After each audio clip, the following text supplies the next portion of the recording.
আসসালামু আলাইকুম তোমাদের সবাইকে সিস্টেম একাডেমিকের পক্ষ থেকে আজকে ক্লাসে তোমাদেরকে স্বাগত। আজকে আমরা দেখবো হচ্ছে অষ্টম শ্রেণীর গণিত অধ্যায় 7-এর অর্থাৎ সেটের 6 নম্বর যে অঙ্কগুলো আছে সেগুলো কি বলছে, নিচের সেটগুলোকে সেট গঠন পদ্ধতিতে প্রকাশ করো। আচ্ছা, আমরা 5 নম্বর দেখছিলাম তালিকা পদ্ধতিতে প্রকাশ করো, এখন আমাকে বলছে সেট গঠন পদ্ধতিতে প্রকাশ করার জন্য। আচ্ছা, আমি তোমাদেরকে হচ্ছে গ নাম্বার ম্যাথটা শুধু করাই দিব, কারণ গ নাম্বার একটু টাফ, আর ক আর খ নাম্বারটা তোমরা একটু নিজেরা ট্রাই করবা। তাহলে চলো আমরা হচ্ছে শুরু করি। ক নাম্বারটা যেহেতু সেট করতেছি, তাহলে আগে হচ্ছে একটু মনে করে নিই বা একটু ধরি, যে মনে করি এ সেটটা হচ্ছে কত, 3 5 6 7 8। আচ্ছা, এখন আমরা এই সেটটাকে নিয়ে কি বলতে পারি, যে এই সেটের কথাটা ভালো করে শোনো, এই কথাটাই বাংলাটা হচ্ছে তোমরা এখানে লিখবা। কি বলছি, এই সেটের অর্থাৎ এ সেটের প্রত্যেকটি উপাদান সমূহ বা উপাদান সমূহ হচ্ছে কি 3 4 5 6, যেগুলা স্বাভাবিক সংখ্যা এবং সংখ্যাগুলা 2 থেকে বড় এবং 9 থেকে ছোট। কি বলছি, আরেকবার রিপিট করতেছি, সেটের উপাদান সমূহ হচ্ছে 3 4 5 6 7 8, যেখানে প্রত্যেকটা উপাদান স্বাভাবিক সংখ্যা এবং 2 থেকে বড় 9 থেকে ছোট। অর্থাৎ আমি এই জিনিসটাকে কিভাবে লিখবো, 2 থেকে বড় এক্সট্রা আর 9 থেকে ছোট। ঠিক আছে, তাহলে আমাদের সেটটা কি পেয়ে গেলাম না, দেখো তো। অর্থাৎ এটা কি একটা স্বাভাবিক সংখ্যার সেট। ঠিক আছে, এতে কোনো আমাদের কনফিউশন নাই। তাহলে আমরা এটা লিখতে পারি না যে যেহেতু এটা সাধারণত এ সমান সমান স্বাভাবিক সংখ্যা এবং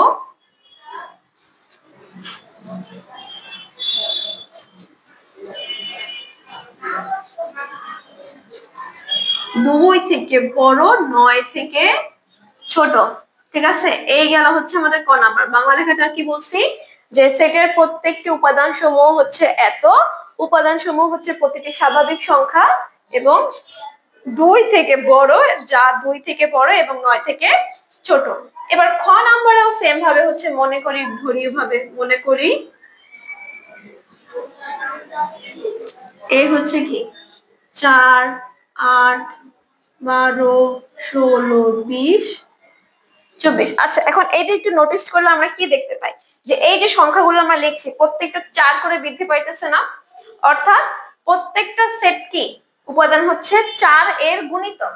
প্রথম তো 4 এর গুণিতক, এবং উপাদানগুলো কি হয়েছে দেখো 4 6 24 পর্যন্ত আমরা হচ্ছে লিখছি। ঠিক আছে, তারপরে 4 7 28 কিন্তু লিখি না, অর্থাৎ আমরা বলতে পারি যে 4 এর গুণিতক এবং 28 থেকে হচ্ছে ছোট। তাই আমাদের সেটটা কি দাঁড়ায়, x belongs to x, 4 এর গুণিতক এবং x এর মান হচ্ছে 28 থেকে ছোট। এটা আমরা লিখতে পারি না, অর্থাৎ এটা হচ্ছে আমাদের খ নাম্বার ম্যাথ। এবার গ নাম্বার ম্যাথটা খেয়াল করো। গ নাম্বার ম্যাথের মধ্যে উপাদানগুলো কিরকম আছে, 7 11 13 17। আচ্ছা, এখন এই উপাদানগুলো আগে কি আমাদেরকে সেটা বের করতে হবে। আচ্ছা, 7 11 13 17 তো হচ্ছে বিজোড় সংখ্যার মধ্যে পড়ে না, জোড় সংখ্যা তো ভুলেই না।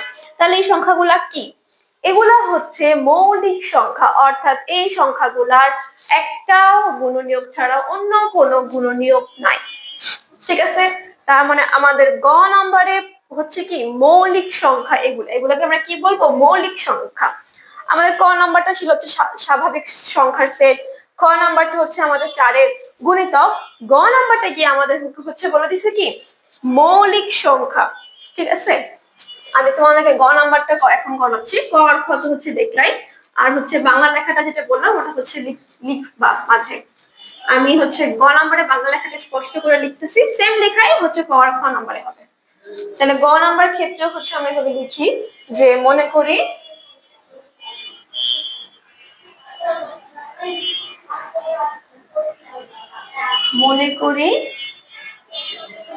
এ সমান সমান কত 7 11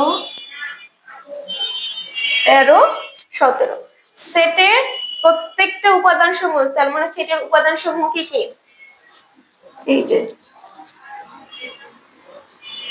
সেটের উপাদান সমূহ হচ্ছে আমাদের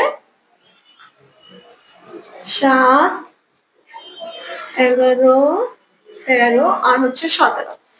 এখানে প্রত্যেকটি উপাদান কি মৌলিক সংখ্যা, এখানে প্রত্যেকটি উপাদান মৌলিক সংখ্যা।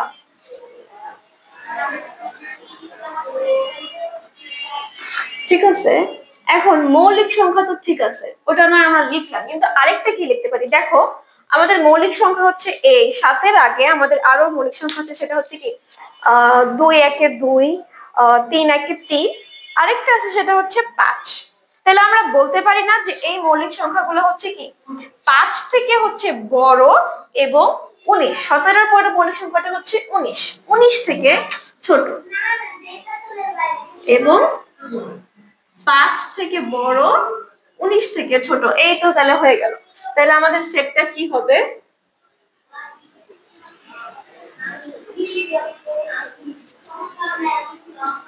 নির্ণয় সেট সমান সমান এ, নির্ণয় সেট এ সমান সমান মৌলিক সংখ্যা x হচ্ছে মৌলিক সংখ্যা এবং 5 থেকে বড় 19 থেকে ছোট। এই যে তাহলে এই তো হয়ে গেল হচ্ছে আমাদের গ নাম্বারটা। তোমরা গ নাম্বারের মতো অন্যান্য যে লেখাগুলো হচ্ছে দেখাইছি সেগুলো হচ্ছে মানে সেম ভাবে মানগুলো হচ্ছে চেঞ্জ হবে। ঠিক আছে, তাহলে এই গেল হচ্ছে আমাদের ক খ গ নাম্বারটা 6-এর। তোমরা হচ্ছে 3টা অঙ্কই হচ্ছে বাসায় একটু দেখবা, বাসায় দেখলেই হচ্ছে অঙ্কগুলো পারবা, খুব বেশি একটা কঠিন না, খুব সহজ হচ্ছে। অবশ্যই অবশ্যই দেখবা, তাহলে হচ্ছে অঙ্কগুলো পারবা। ঠিক আছে, তাহলে আজকের ক্লাস এখানেই শেষ করছি তোমাদের। আল্লাহ হাফেজ।